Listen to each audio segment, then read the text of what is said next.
Bonjour à tous. Voilà, aujourd'hui nous sommes en compagnie de Michel Charbonnier. Bonjour Michel. Bonjour, bonjour à tous. Michel est pasteur de l'église évangélique vaudoise en Italie et le pasteur de Torre Pellice, l'un des centres historiques du protestantisme italien. Et moi-même, avec mon collègue Thibaut de la Ruelle, nous sommes pasteurs dans l'église protestante unie de Nice. Alors, depuis quelques années, notre église de Nice est jumelée avec l'église vaudoise de Torre Pellice. Donc, nous avons eu l'occasion à plusieurs reprises de se rencontrer. Mais plus largement, notre région ecclésiastique, la région Provence-Alpes-Corse-Côte d'Azur, a des liens très étroits avec les églises vaudoises du premier et du deuxième district. Donc, notre région a une frontière, on pourrait dire, qui va des vallées vaudoises jusqu'à la Ligurie. Et donc, les échanges, les contacts entre nos différentes communautés sont nombreuses. Alors, nous sommes dans un temps de parole confiné. Nous ne pouvons pas nous voir physiquement, mais ici, chez nous, dans notre paroisse et plus largement dans notre région, beaucoup de personnes se posaient la question de savoir quelle est la situation qui est vécue maintenant dans les vallées vaudoises, en Italie plus largement, et dans l'église vaudoise en Italie. Donc, merci beaucoup, Michel, d'être avec nous aujourd'hui pour cet échange en visioconférence. Et je voulais te poser tout d'abord une question vraiment basique. Alors, quelle est la situation par rapport au coronavirus actuellement dans les vallées vaudoises? Disons, alors, vous savez, les vallées vaudoises se trouvent dans entre le Piémont et la France. Alors, le Piémont est une des régions, n'est pas parmi les régions les plus affectées du coronavirus, mais quand même, c'est une région qui, parmi les premières à souffrir de l'épidémie. Il faut dire que ici, dans les vallées vaudoises, la situation est relativement positive, dans le sens que les personnes qui sont à l'hôpital avec le virus ne sont pas aussi nombreuses que dans le reste du Piémont. Probablement, c'est dû au fait que c'est une région qui n'est pas au centre, qui n'est pas une région très populaire.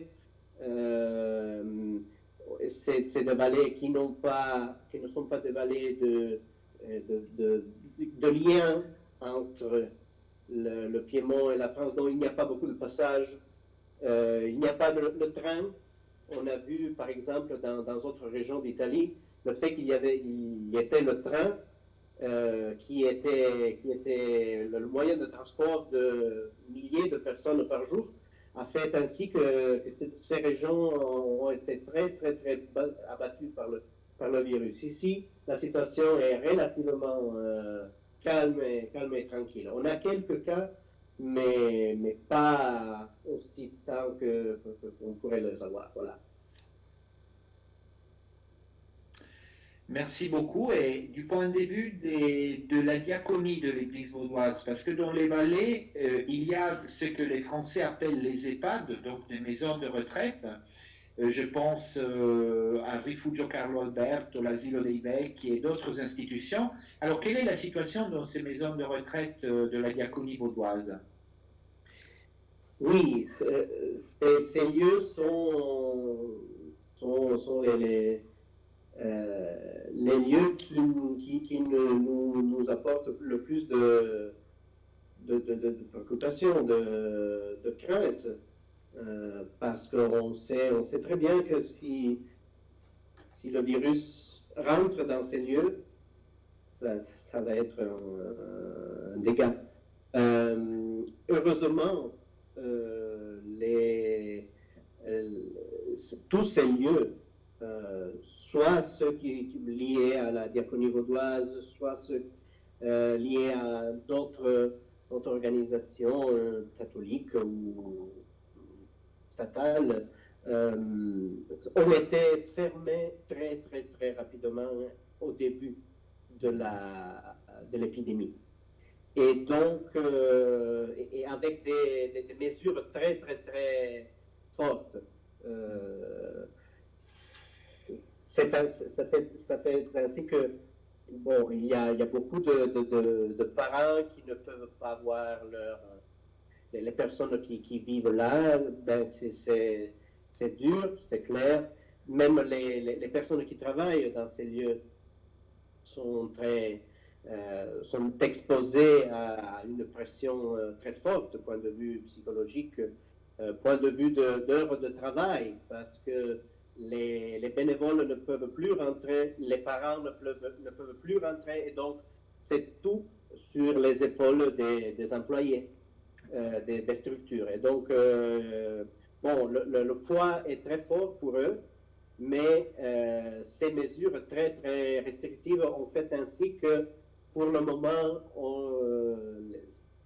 on n'a pas de cas d'infection dans les structures. On a eu un cas dans une structure que tu as nommée, le refuge de Carlo Alberto, mais pour le moment, la situation est sous contrôle. Et donc, on espère très évidemment que ça continue comme ça, même si c'est très dur, soit pour les personnes qui vivent là, soit pour les personnes qui travaillent là, soit pour les familles.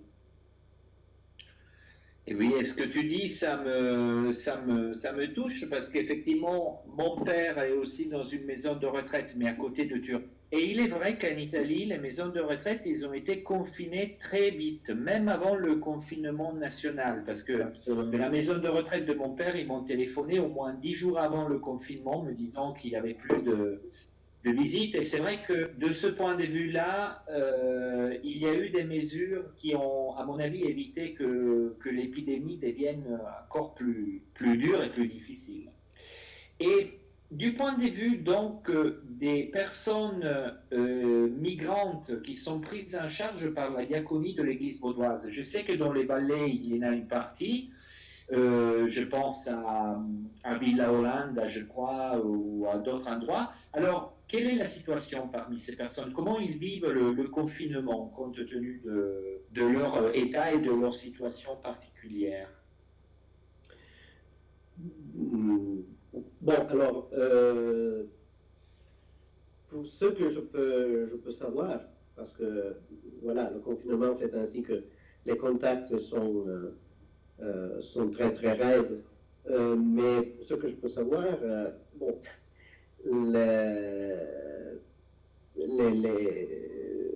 ces personnes le vivent comme malheureusement on le vit nous tous.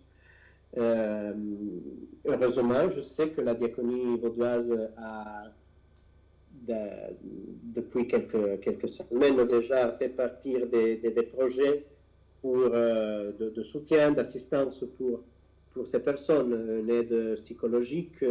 Et on est en train de discuter la possibilité pour ces personnes de venir faire du bénévolat, par exemple, pour distribuer les aides aux familles qui d'habitude on assistait comme église. Alors, pour leur permettre quand même de se sentir utile, de se sentir partie de la solution du problème, comme on le voudrait être tous, je crois. Je pense que le sens d'impotence, le sens de frustration pour ne pouvoir pas faire, pas aider, pas est un des sentiments les plus forts au moins ici dans notre contexte. Et du point de vue donc de l'Église, parce que dans les vallées vaudoises est très présente sur le terrain, dans le territoire. Chaque commune a sa communauté, son pasteur, ses activités, ses habitudes. Donc, c'est une église encore à l'ancienne, on pourrait dire, hein, dans son fonctionnement. Il est vraiment très intégré dans la société. Alors, comment les églises dans les vallées vaudoises ont vécu le confinement? Quelles sont les initiatives, les activités que vous avez créées, mises en place pour continuer à être l'église dans cette situation? Alors, on a d'abord créé des initiatives communes à toutes les églises des vallées. Et puis, on a bien sûr des initiatives de chaque paroisse. Alors, ici, au moins dans notre vallée, ici, la Valpellice, on a aussi on est privilégié parce qu'on a ici à Torre Pellice une radio qui est une radio historique, radio évangélique, Radio Becuit Evangelica. Et on a, dès le début, mis en place des initiatives pour répondre, par exemple, à la fermeture des temples, à l'impossibilité de célébrer les cultes. Alors, au moment, on a, en collaboration avec la radio, et donc en utilisant disons les moyens de la radio, donc soit la transmission radio, mais aussi la transmission de vidéos à travers Facebook, à travers YouTube et tout ça. On a des méditations chaque jour de la parole, un petit message, disons, de réflexion quotidienne. Et on a des cultes chaque dimanche. Un ou plus pasteurs prépare un culte qui vient transmis à la radio, qui vient transmis sur l'Internet. On a une étude biblique chaque semaine qui vient préparée en vidéo et qui vient aussi transmis à la radio. Et on a aussi un culte pour les plus petits. On l'appelle le culto col ciuccio. C'est un culte pour culte avec la sucette. Voilà, un culte avec la sucette. C'est un culte pour les enfants, disons, de 0 à 5 ou parfois de 0 à 99 ans, qui vient transmis aussi chaque dimanche. Alors ça, c'est une très bonne collaboration avec la radio, mais aussi entre tous les pasteurs de la vallée. Ce qui nous permet aussi de libérer des énergies pour des autres activités. Alors, par exemple, ici à Torre Pellice, on a réussi à faire repartir toutes nos activités, disons, de formation disons, des plus petits, l'école du dimanche, le pré-catéchisme, les catéchismes. On utilise des vidéoconférences, on utilise des vidéos, on utilise des moyens de collaboration, disons, qui sont pensés pour les écoles, peut-être Google Classroom ou d'autres instruments de ce genre disons, pour chercher à de rester communauté dans cette situation. Et puis on est réussi aussi à faire repartir pas mal d'autres activités. Je pense aux rencontres des vieilles femmes qui font du tricot. Alors tout ça, il y a eu un stop au début parce qu'on ne savait pas comment faire. Et puis, un peu à la fois, maintenant, on a fait repartir. Et alors, maintenant, on a des femmes qui préparent des tricots ou bien des machins que d'habitude on vend pendant le synode qui se tient en août. Alors, tout ça. Et on a un bon réseau de communication, même dans cette situation. On a aussi réussi à faire repartir, j'en parlais au début, notre euh, notre diaconie locale. On a plus de 50 familles disons, qu'on a aidé avec des choses à manger, une fois par mois, 2 fois par mois. C'était tout fermé, c'était tout congelé. Et maintenant, en collaboration avec la mairie et avec la Croix-Rouge, on a réussi à mettre ensemble des paquets qu'on a réussi à distribuer à toutes les familles parce que, disons, on entend beaucoup de fois dire que le virus nous rend tout sur le même plan, hein, qui nous rend tout la même chose. Ce n'est pas exactement comme ça, parce qu'il y a bien de familles qui, dans cette situation, risquent beaucoup plus de ceux qui risquaient dans une situation de normalité. Alors le risque, c'est de s'oublier de ces familles. Bien sûr, tu le disais, notre communauté est une communauté très à l'ancienne. C'est-à-dire qu'on a plus de 1300 personnes, mais l'âge moyen est assez haut. Hein. La moyenne est assez haute. On a bien de personnes âgées. Et alors, ça, c'est le vrai défi. Ça, c'est le vrai défi parce que c'est clair qu'on a inventé des autres moyens de communication, mais ces moyens de communication n'arrivent pas à ces personnes. Et alors là, l'unique chose qu'on a pu faire, c'est dès le début, notre conseil presbytéral. Notre conseil presbytéral passe des journées au téléphone. On s'est distribué tous les numéros de téléphone des 1300 personnes et on tâche d'appeler les personnes, de parler avec les personnes. C'est un gros travail que notre conseil presbytéral fait de façon vraiment, disons, dédiée. Et puis, on cherche aussi disons, à se raconter, à condiviser. Partager, voilà, merci. Partager les personnes avec lesquelles on a parlé, alors les informations, on a des systèmes pour tenir le cadre général de ce gros travail.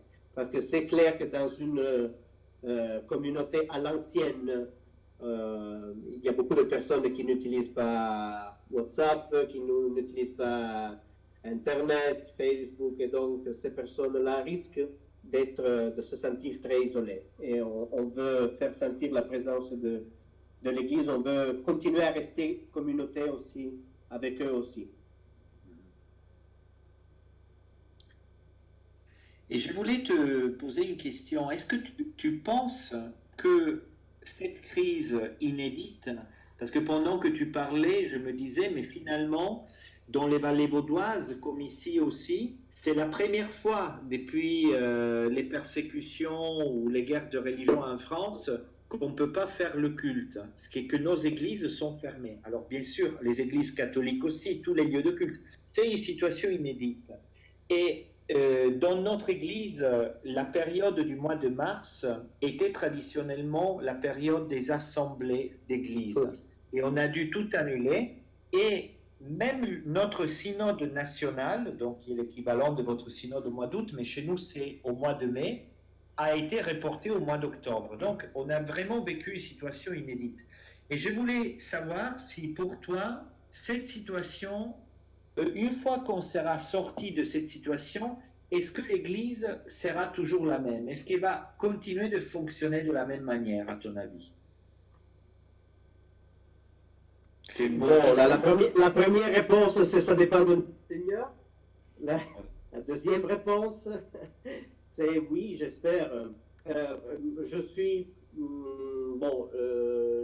assez optimiste que, bon, au moins pour ce que je peux voir dans ce contexte ici, bon, la situation est très dure, mais je vois des signaux qui sont très bons, de réaction, de résistance, d'imagination, disons, le vouloir essayer de ce qu'on n'a jamais essayé.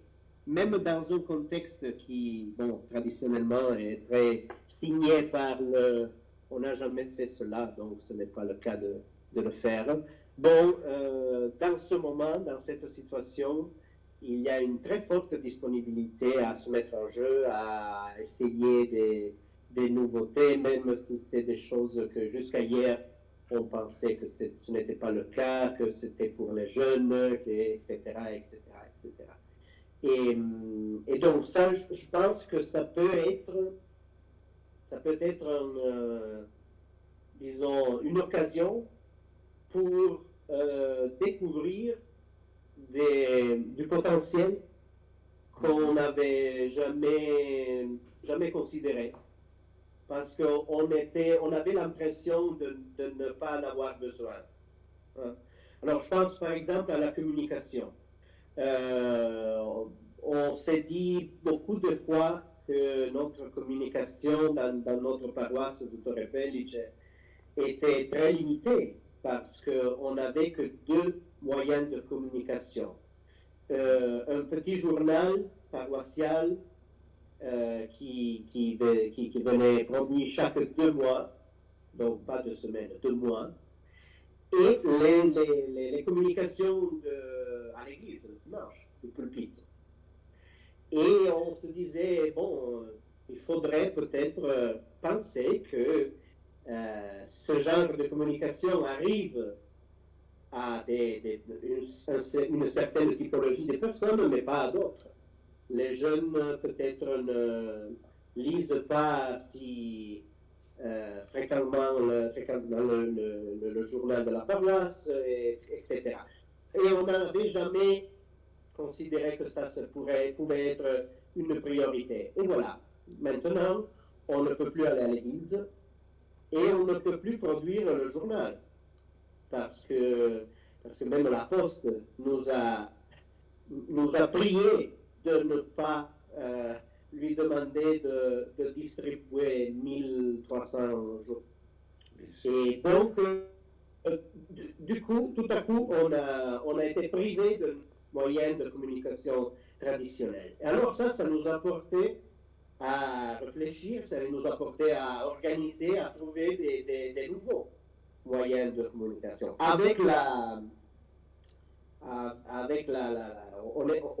On sait que ces moyens de communication n'arrivent pas partout, mais ça a été une très bonne occasion de se mettre en jeu et d'essayer ce qu'on n'avait jamais fait. Et alors, je dirais que ça,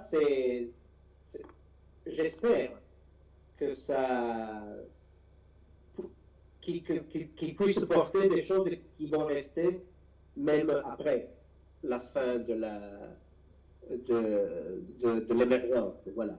Et j'espère aussi que cette situation nous porte à réfléchir aussi sur notre besoin de communauté, notre besoin de communion. On est ici à Torre Pellice, on est une paroisse dont, voilà, 1300 personnes, mais il n'y a pas beaucoup de personnes qui vivent leur foi dans la communauté. Et je pense que ça peut être une bonne occasion pour réfléchir sur le fait que ce qu'on avait toujours laissé là, parce que bon, je peux aller à l'église quand je veux et je peux faire quelque chose pour l'église quand je veux, et alors ce n'est jamais une priorité. Ben, tout à coup, on s'est retrouvé sans la possibilité de le faire.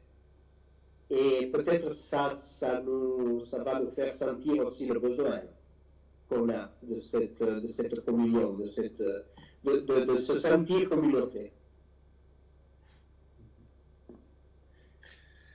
Merci. J'ai encore une question sur la situation en Italie en général. Voilà, comment tu sens la situation? L'Italie a été le pays qui a été le plus durement frappé pour l'instant, hein, parce qu'il y a aussi d'autres pays comme l'Espagne, comme la France, l'Angleterre, etc., qui sont un peu décalés par rapport à l'Italie. Voilà, quel est ton sentiment sur la société, sur la manière où la société italienne a élaboré cette situation? Bon, je dirais que traditionnellement, la capacité d'élaboration des Italiens n'est pas très haute. Voilà. Mais, alors, je dirais que pour le moment, tout est un peu congelé. On ne voit pas, et c'est dans le bien et dans le mal, on ne voit pas beaucoup d'élaboration, de critiques. Bon, on écoute des critiques tout le temps, mais je dirais la sensation générale, c'est celle, ok, maintenant il faut se porter bien, il faut rester à la maison, il faut avoir patience pour que tout cela passe. Et puis, ça viendra le temps disons, Du bilan. d'élaboration, des analyses. Alors, je vois du positif et du négatif dans cela. Je vois le positif parce que je vois quand même, bon, au moins ici, dans notre milieu, je vois la volonté disons, de faire tout ce qui est possible dans un pays où bon, ce n'était pas évident, hein, que toutes les personnes fassent tout ce qu'il y a à faire pour le bien commun. Au lieu, on voit cela. C'est vrai que bon, la grande question, la question que tu me posais pour l'Église se pose aussi disons, pour la société au large. Est-ce qu'on va apprendre quelque chose de cette situation? C'est la grande question. Je suis, je le disais, très positif, très bon. Je vois des signes positifs pour ce qui concerne l'Église. Je suis un peu plus négatif pour ce qui concerne le fait que, comme Italien, on va apprendre quelque chose et on va améliorer quelque chose. Parce que, je le disais, la capacité d'élaboration et de, disons, réaction et des Italiens, disons, je ne rencontre pas ma totale confiance. Voilà. D'accord. Merci beaucoup, Michel.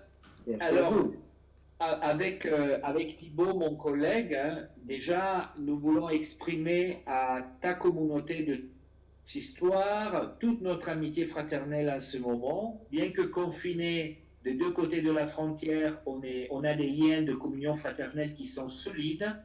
Mais nous te prions aussi de transmettre au district les amitiés de notre région, du conseil régional et de sa présidente Sybille Klump.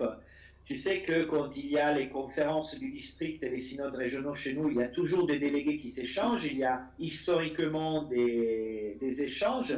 Et donc voilà, je te prie vraiment de transmettre à la conférence du district toutes les amitiés fraternelles du conseil régional de notre région, de la région PACA. Merci beaucoup. Et même ici, au nom de la paroisse de Torre Pellice, toutes nos amitiés à la communauté de Nice, à son président, ou les pasteurs, et je suis sûr qu'aussi notre district va s'ajouter à ces salutations et à ce message d'amitié et de fraternité au-delà des deux côtés des Alpes. Merci beaucoup pour nous avoir donné la possibilité de vous voir, de vous raconter et de sentir qu'on est dans le même, disons, dans la même situation, mais dans une commune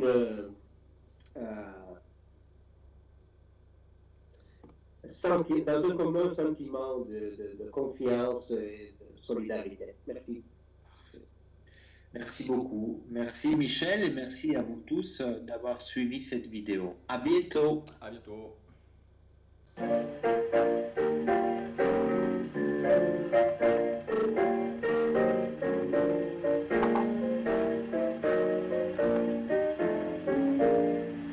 I'm going to Louisiana to get myself a more.